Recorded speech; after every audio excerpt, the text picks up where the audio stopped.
Bom pessoal, bom dia. Hoje nós estamos começando aqui nossa primeira aula de análise de risco de crédito. O conteúdo que será abordado é a introdução ao risco de crédito, índice de custo de crédito, conceitos básicos, noções de riscos noção de risco diversificável e não diversificável.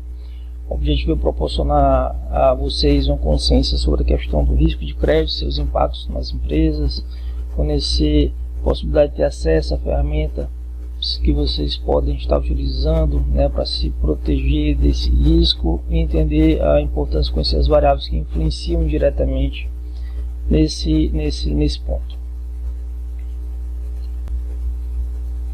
Risco de crédito.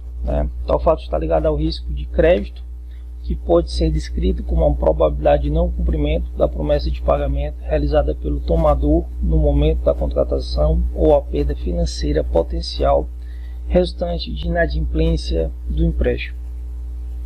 O risco de crédito é definido de acordo com a resolução número 4.557 do Conselho Monetário Nacional como a possibilidade de ocorrência de perdas associadas aqui ao não cumprimento pela contraparte de suas obrigações nos termos pactuados, desvalorização, redução de remunerações e ganhos esperados em instrumento financeiro decorrentes da deterioração da qualidade creditícia da contraparte, do interveniente ou do instrumento mitigador, reestruturação de instrumentos financeiros, custos de recuperação de exposição caracterizados como ativos problemáticos.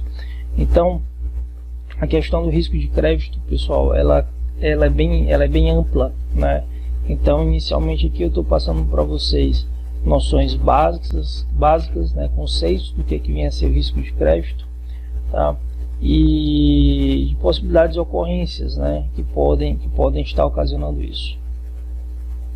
De acordo com Salas e Saurina, 2002, a taxa de crescimento do PIB interno, o endividamento familiar, a rápida expansão do crédito ou das agências, a ineficiência, a composição da carteira, o tamanho, a margem financeira, o índice de capital e o poder de mercado são variáveis que explicam a questão do risco de crédito.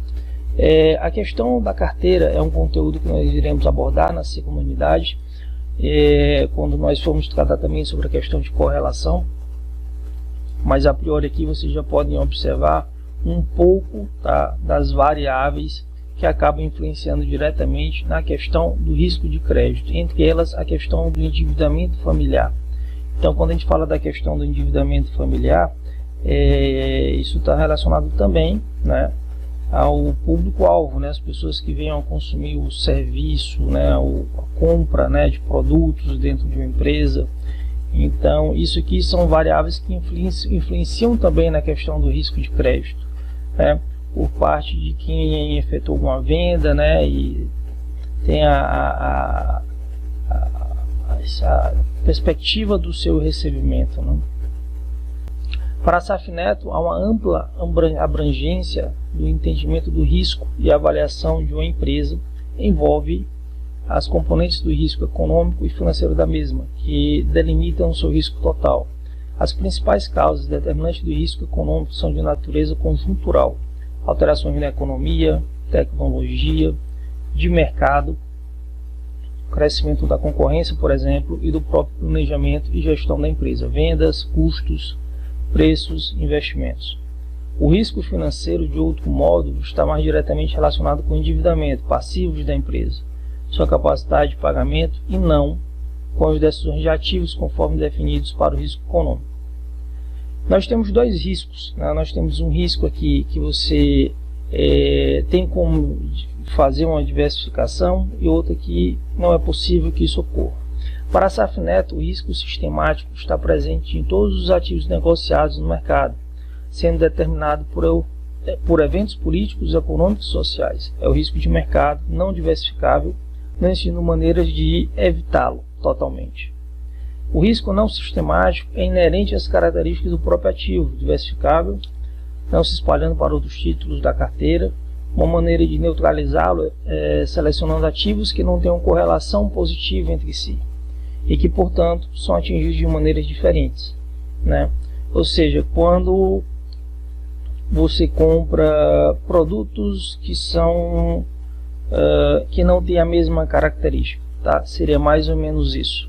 Por exemplo, quando tem uma alta no preço do açúcar, o que é que você faz? Você procura um outro produto que não teve uma alta tão significativa, né? Então, mas ainda assim, por serem produtos que são similares, eles acabam tendo uma correlação muito alta, né? Mas isso é algo que a gente vai debater depois. Aqui nós temos algumas empresas que elas fazem a questão da classificação do crédito, tá?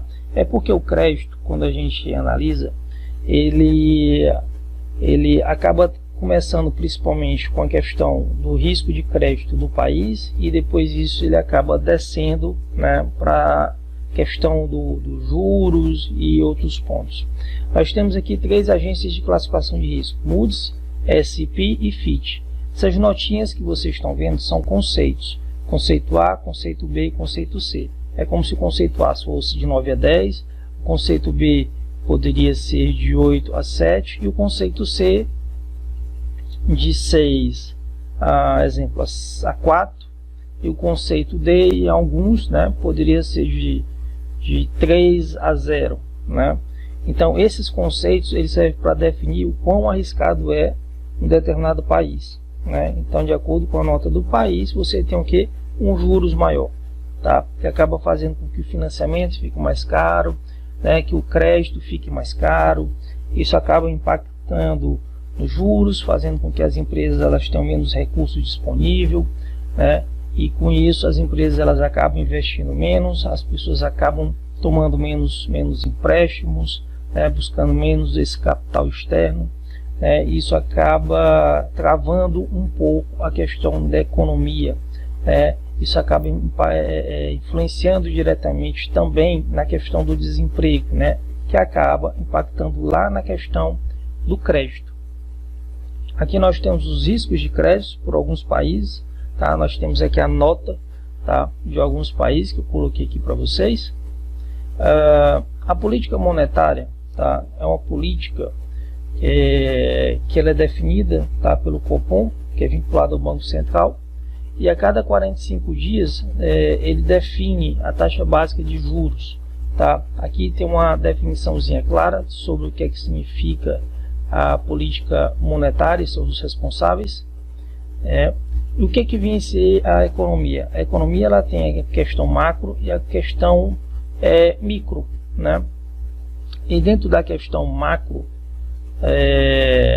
que nós estamos analisando hoje aqui no caso, é a questão da taxa de juros, a Selic, essa que está marcada em vermelho, tá? Porque quando nós temos a alta no caso da Selic, tá, automaticamente a gente tem uma redução da questão da procura pelo crédito, por dinheiro, tá? E automaticamente acaba tendo todo aquele impacto que eu mencionei ainda há pouco.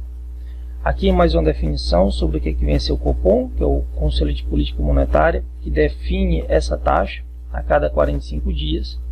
Aqui nós temos só um levantamento, tá, sobre a questão da Selic, essa oscilação ao longo dos anos, para que vocês tenham um pouco da noção. Aqui também nós temos uma relação entre a questão da Selic e a inflação. Vocês observem que a Selic que está em laranja e a inflação que está em azul, tá, elas basicamente fazem os mesmos movimentos, né, em alguns pontos, ou seja, à medida que a inflação sobe, normalmente a Selic ela tende a subir. Com isso o que acontece? O crédito fica mais caro, né? Isso acaba tendo um impacto na questão da geração de emprego. Aqui eu tenho a mesma tabela anterior, a questão da Selic, a questão do crédito, a questão de 2 outros pontos, que é o índice de confiança da indústria e o índice de confiança do consumidor. O índice de confiança da indústria é esse vermelho, o índice de confiança do consumidor é esse azul, tá? E aí o que é que vocês observam aqui?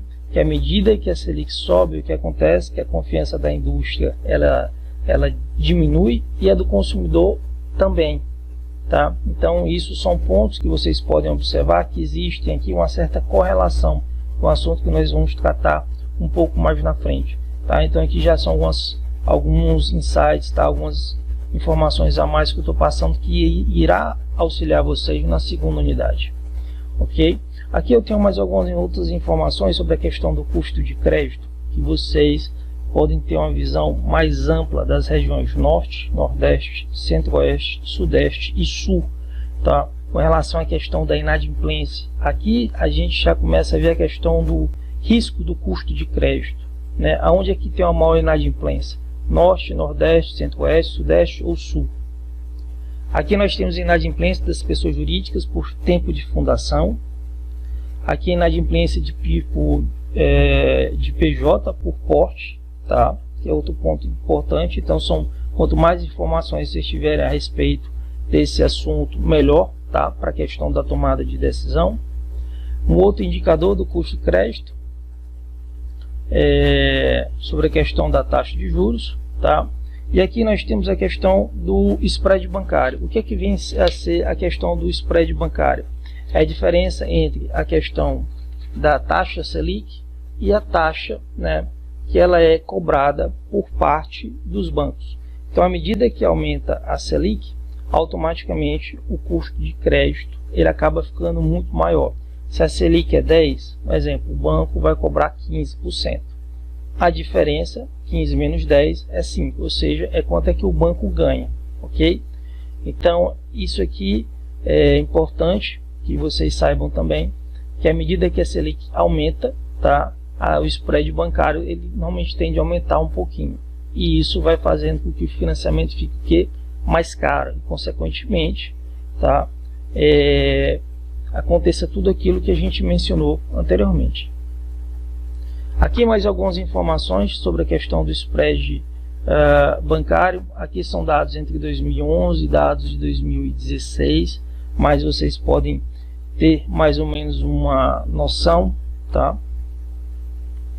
E para essa nossa primeira unidade, pessoal, basicamente é isso. Então espero que vocês dêem uma lida nesse material, tá? Que vocês tenham uma visão um pouco maior sobre a questão de premissas, que são as variáveis que acabam impactando diretamente na questão do crédito da empresa, tá? Do mercado de uma forma geral.